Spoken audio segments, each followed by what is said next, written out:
Que relação têm elas com o mistério da encarnação? Nenhuma intervenção divina poderia, melhor que a encarnação, arrancar-nos ao mal e conduzir-nos mais poderosamente ao bem. São Tomás, seguindo Santo Agostinho, ambos podem ser ouvidos aqui no canal, nos diz que Deus, após a queda, teria podido salvar-nos por meio de outros auxílios que não a encarnação. Por exemplo, enviando-nos um profeta que nos fizesse conhecer as condições do perdão. Mas nesse caso não teria havido reparação perfeita da ofensa feita a Deus pelo pecado mortal, que, desviando-nos dele, nega ou recusa praticamente a Deus a dignidade infinita de um fim último e de soberano bem. Para reparar perfeitamente esta ofensa, cuja gravidade é sem medida, tal como a pessoa ofendida, era preciso que uma alma humana oferecesse a Deus um ato de amor de valor infinito. E para isso, era preciso que uma alma humana pertencesse a uma pessoa divina, a única capaz de dar a seus atos um valor estritamente infinito. Assim, o Verbo encarnado pode oferecer a seu Pai, em reparação, um ato de amor de valor sem limites, que agrada mais a Deus do que lhe desagradam todos os pecados dos homens reunidos. Por isso, a encarnação era a fonte mais fecunda da graça para nos salvar, assim como era necessária para a reparação perfeita da ofensa feita a Deus. Nenhuma outra intervenção divina poderia melhor nos livrar do mal. Nada poderia melhor curar-nos de nossas 3 feridas, a concupiscência da carne, a concupiscência dos olhos e o orgulho da vida, do que os sofrimentos, a pobreza e a humildade do Salvador. Ao mesmo tempo, e é sobre isso que convém insistir aqui em relação à vida interior, a encarnação, ao libertar-nos do mal, inclina-nos poderosamente ao bem, porque nos oferece um modelo perfeito de todas as virtudes e, sobretudo, intensifica, por assim dizer, as nossas virtudes mais elevadas, a fé, a esperança e a caridade. A fé intensificada. Em primeiro lugar, a fé se torna muito mais certa pela encarnação, pelo fato de que cremos em um Deus que veio sensivelmente nos falar. O motivo formal da fé, virtude teologal, é a autoridade de Deus que revela as verdades em que devemos crer. É porque Deus é infalível, porque Ele não pode nem se enganar nem nos enganar, que o primeiro homem depois da queda creu na promessa divina do Redentor, que Abraão creu que o Messias nasceria de sua raça, que os profetas creram que ele iria vir, não somente para a salvação de Israel, mas para a salvação da humanidade. A autoridade de Deus, que revela e que assina a sua revelação com milagres, é um motivo em si mesmo muito firme e infalível. Mas Deus mesmo, permanece escondido. Ele habita numa luz inacessível. Ele permanece invisível mesmo quando fala por profetas como Moisés, como Elias ou Isaías, mesmo quando confirma a sua pregação por meio de milagres deslumbrantes. Quanto mais certa se torna então a fé se Deus vem a nós, e se Ele mesmo, tomando um corpo como o nosso e uma boca humana, nos fala sensivelmente, com uma entonação e uma autoridade que somente Ele poderia ter. Quanto mais certa se torna a fé se o Verbo de Deus se fez carne e vem nos dizer: em verdade vos digo, quem crê em mim tem a vida eterna. Ou ainda: eu dou testemunho de mim mesmo, pois eu sou a própria luz. Eu sou o caminho, a verdade e a vida. Nenhum profeta pôde falar assim. Eles puderam dizer: eu recebi a verdade, mas nenhum foi capaz de afirmar: eu sou a verdade e a vida. Jesus Cristo, nosso Salvador, é Ele mesmo a verdade primeira reveladora e revelada, e é por isso, como diz Santo Agostinho, que Ele pode dar testemunho de si mesmo e dos outros mistérios. Assim como a luz se manifesta a si mesma, ao manifestar as cores e tudo que ela ilumina. A verdade primeira reveladora, motivo formal da nossa fé ou a autoridade de Deus revelador, mostra-se sensivelmente, por assim dizer, no Cristo e em seu modo sublime de ensinar. É certo que não vemos na terra a divindade de Cristo, nem com os olhos do corpo, nem com os do espírito, mas Jesus fala com tanta autoridade ao dizer: em verdade vos digo, antes que Abraão fosse, eu sou. Então ele diz isso com tanta autoridade que não nos é possível duvidar de que ele é o Deus vivo tornado sensível e que nos fala para intensificar a nossa fé. Também os enviados dos fariseus não puderam impedir-se de dizer: ninguém jamais falou como este homem. Igualmente, os samaritanos disseram àquela que o Senhor havia convertido e que os havia chamado para escutar o Messias: agora já não é por causa do que tu disseste que nós cremos, pois nós mesmos o ouvimos e sabemos que ele é verdadeiramente o Salvador do mundo. Se, quando o cura d'Ars pregava, havia na entonação da sua voz o sinal de sua santidade, com muito maior razão tal sinal está presente na entonação, na autoridade, no ascendente de nosso Senhor Jesus Cristo.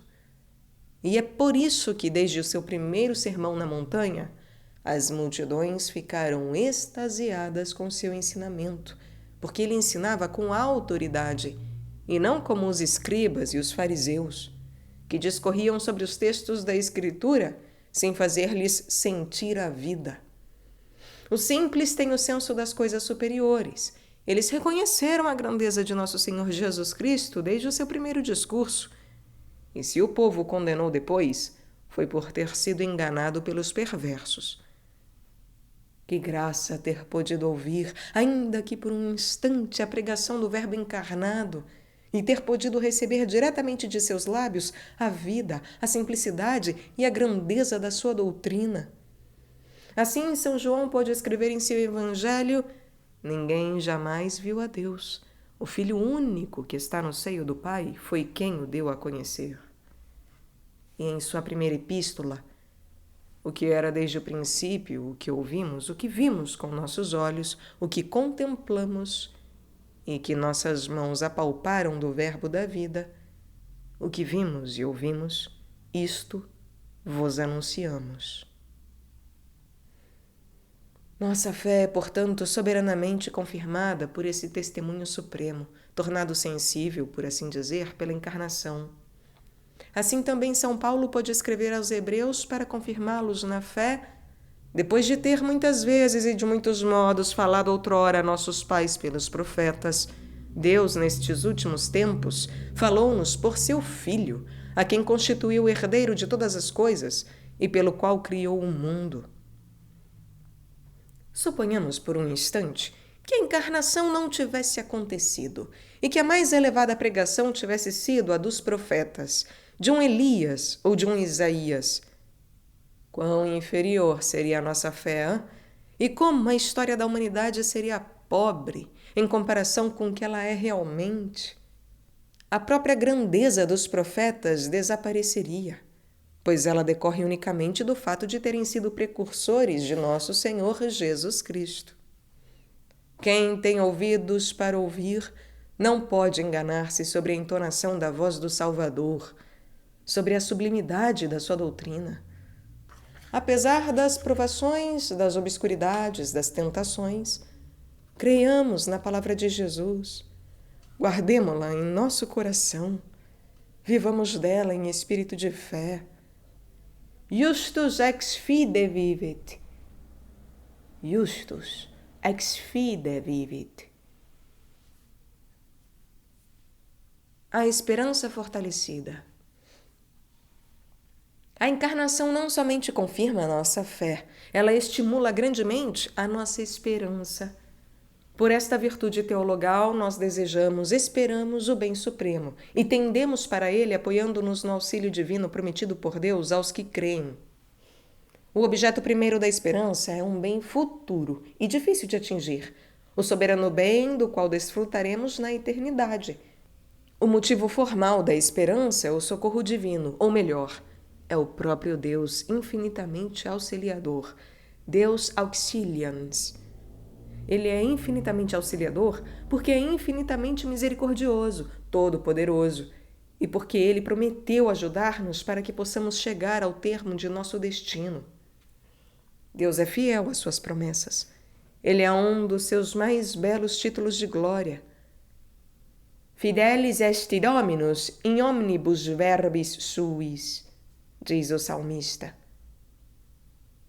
São Paulo repete frequentemente: Quem desesperasse duvidaria da infinita misericórdia daquele que é bondade mesma. Esse foi o maior erro de Judas, depois de ter sido infiel. Duvidar da fidelidade de Deus, que prometeu seu socorro aos maiores pecadores, desde que o pedissem. Mas, embora a esperança seja plenamente conforme às aspirações mais profundas do nosso coração, há em nós, infelizmente, como que um pendor, uma inclinação para o desencorajamento, quando somos por muito tempo quebrantados pelas lutas e as dificuldades da vida. Ora, o mistério da encarnação vem precisamente fortalecer nossa confiança, pois ele nos dá não somente o socorro divino da graça, mas o próprio autor da graça. O próprio autor da graça. Aquele que nos é dado em Belém é o Deus infinitamente auxiliador, Deus Auxilians. É Ele que é o motivo formal ou a razão da nossa esperança. E Ele permanece conosco na Eucaristia. Nossa confiança é aumentada porque Deus, vindo a nós em pessoa, nos manifesta sensivelmente a sua infinita bondade. Nós temos confiança principalmente em nossos amigos, e na medida em que eles nos provam que têm por nós uma verdadeira e profunda afeição. Ora, Jesus é Deus infinitamente auxiliador, Deus Auxiliator, que não cessa de nos falar do seu amor misericordioso. A todos os homens ele diz: Vinde a mim, todos vós que estáis cansados e sobrecarregados, e eu vos aliviarei. Quem assim fala é o autor da salvação, como diz a liturgia: Deus veni largitor et humane salutis auctor, quesimus clementiam tuam. Jesus diz ao paralítico, que não pensava senão impedir a cura corporal: Teus pecados te são perdoados. Isto é, eu curo a tua alma espiritual e imortal, muito mais preciosa que o teu corpo, que um dia voltará a ser pó. E como sinal da cura espiritual da alma, Jesus cura esse pobre homem da sua paralisia. O milagre é apenas um sinal de algo incomparavelmente superior, a ressurreição da alma para a vida essencialmente sobrenatural da graça. São Paulo pôde escrever com confiança aos romanos para confirmar sua esperança: se Deus é por nós, quem será contra nós? Ele não poupou o seu próprio filho, mas entregou-o à morte por todos nós. Como não nos dará juntamente com ele todas as coisas? Essas palavras devem ter fortificado os cristãos nas catacumbas durante os 3 séculos de perseguição. São Paulo continua: Quem acusará os eleitos de Deus? É Deus quem os justifica. Quem nos condenará? Cristo Jesus, aquele que morreu e mais ainda que ressuscitou, está à direita de Deus e intercede por nós. Quem nos separará do amor de Cristo? A tribulação, a angústia, a perseguição, a fome, a nudez, o perigo, a espada? Segundo está escrito, por sua causa somos postos à morte o dia todo. Somos considerados como ovelhas destinadas ao matadouro. Tudo isso se realizou ao pé da letra em Roma, durante as 10 perseguições gerais pelas quais os imperadores romanos oprimiram os cristãos, de Nero a Diocleciano. Mas São Paulo acrescenta, e isso também se realizou plenamente: mas em tudo isso somos mais que vencedores, graças àquele que nos amou, mais que vencedores, pois não se trata de triunfar, mas de fazer brilhar a vida da graça sobre os próprios adversários e de amá-los.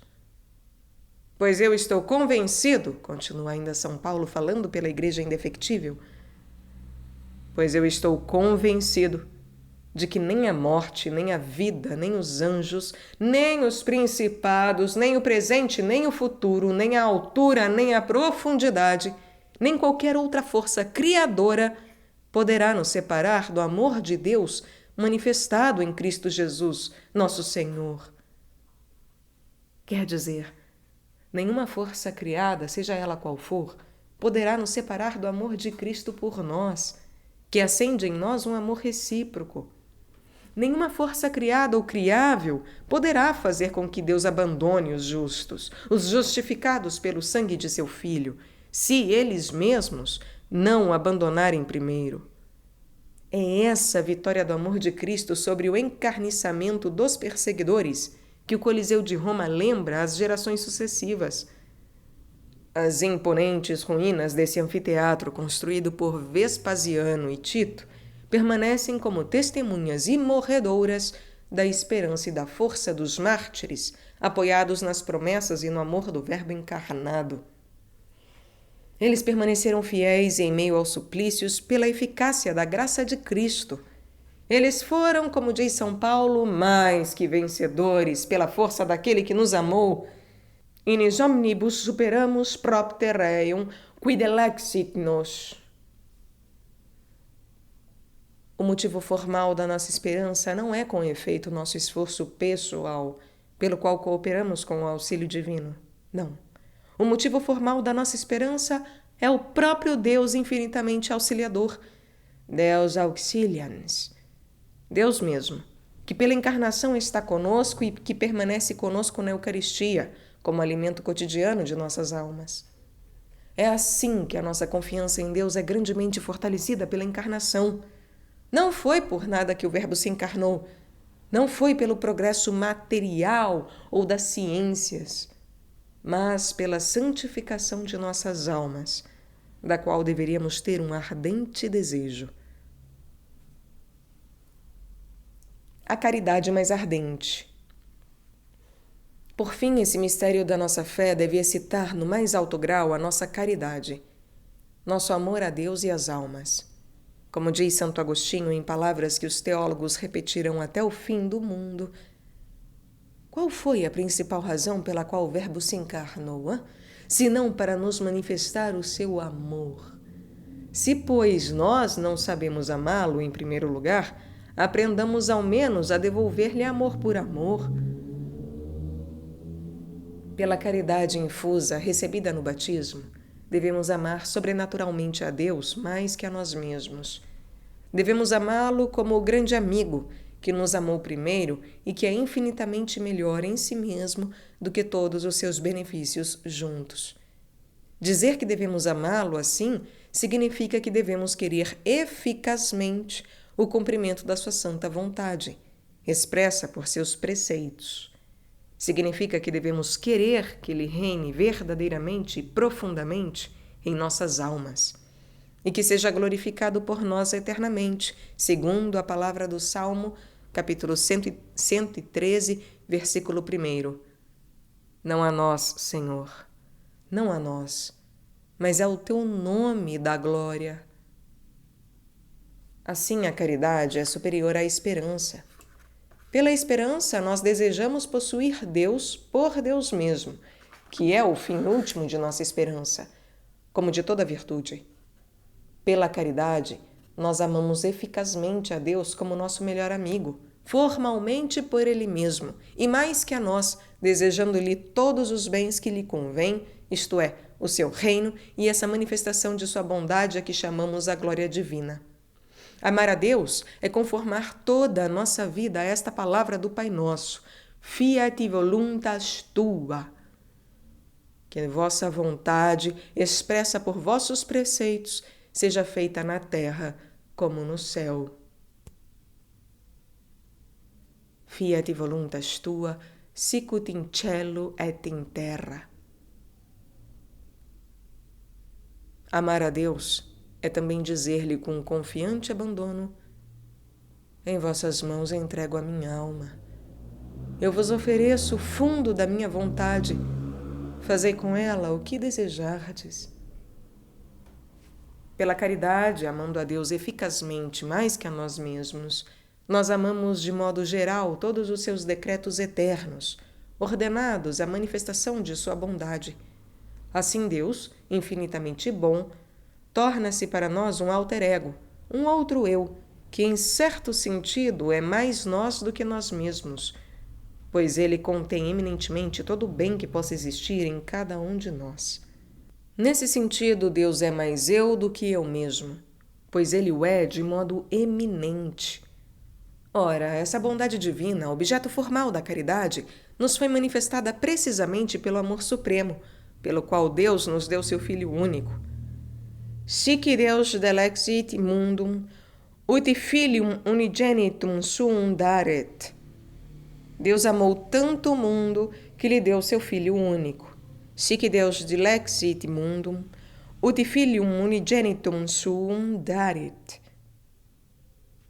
É esta, pode-se dizer, a verdade fundamental do cristianismo, uma vez que este ato de amor de Deus por nós deu-nos nosso Senhor Jesus Cristo como Salvador.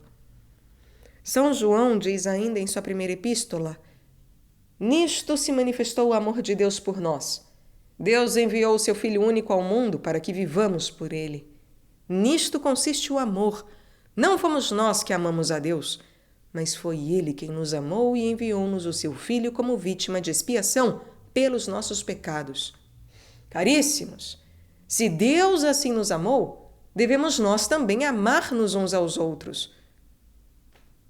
São Paulo também escreve a Tito: com efeito, a graça de Deus se manifestou para a salvação de todos os homens. Ela nos ensina a abandonar a impiedade e as paixões mundanas e a viver neste mundo com autodomínio, justiça e piedade, aguardando a nossa bendita esperança, a manifestação da glória do nosso grande Deus e Salvador, Cristo Jesus. A encarnação do Verbo fortifica, assim, grandemente a nossa fé, nossa esperança e nossa caridade. Ela nos dá o exemplo de todas as virtudes e, sobretudo, ela é o princípio na santa alma de Jesus de um ato de amor de valor infinito, ato de amor redentor que agrada mais a Deus do que todos os pecados juntos podem desagradar-lhe. Louvemos a Deus por esse dom da encarnação redentora, que de certa forma torna sensível a verdade primeira reveladora, a onipotência auxiliadora e a soberana bondade, que não cessa de nos comunicar, sobretudo pela Eucaristia, todas as graças de que a nossa pobreza tem necessidade. Estas três perfeições divinas, que são o motivo formal das três virtudes teologais, são assim para nós como três tochas de fogo, diz São João da Cruz, que nos guiam na noite em nossa peregrinação em direção à luz da eternidade. Nós podemos realmente, como São Paulo, dizer com profunda gratidão: Deus, que é rico em misericórdia, pelo grande amor que nos amou quando estávamos mortos em nossos pecados, nos vivificou juntamente com Cristo. É por sua graça que fostes salvos. Esta graça é o germe da glória. Rezemos para perseverar nela e por ela, para que ela seja verdadeiramente em nós a vida eterna começada.